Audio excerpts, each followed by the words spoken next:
భద్రాద్రి జిల్లా ఇల్లందు పట్టణంలోని కమ్యూనిటీ హాల్లో భారత కమ్యూనిస్టు పార్టీ పట్టణ 18వ మహాసభలో జిల్లా కార్యదర్శి సాబీర్ పాషా పాల్గొని మాట్లాడారు. దానికి అర్హులందరికీ రేషన్ కార్డులు, ఇందిరమ్మ గృహాలు, పెన్షన్ ఇప్పించేందుకు పార్టీ శ్రేణులు కృషి చేయాలని షాబీర్ పాషా తెలిపారు. ఎన్నికల సమయంలో కాంగ్రెస్ ప్రభుత్వం ఇచ్చిన హామీలను కొంతవరకు అమలైన మరికొన్ని అమలు చేయాల్సి ఉందన్నారు.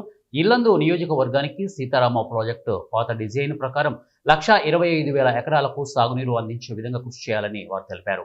శాసనసభ్యులు సాంబశివరావు సీఎం దృష్టికి, అసెంబ్లీ దృష్టికి కూడా తీసుకువెళ్లడం జరిగిందని అన్నారు. బొగ్గు గనులకు పుట్టినిలైన ఇల్లందు ప్రాంతంలో ఉపాధి అవకాశాలు లేకుండా ఉన్న పరిస్థితులపై ప్రభుత్వం దృష్టి సారించాలని కోరారు. నూతన ఉపరితల గని ఏర్పాటు వలన నిర్వాసితులవుతున్న వారికి ఆర్ఆర్ ప్యాకేజీ అమలు చేయడంతో పాటు వారికి ఇంటి స్థలం కేటాయించి ఇళ్లు నిర్మించి ఇవ్వడంతో పాటు ఉద్యోగ అవకాశం కల్పించాలని వారన్నారు.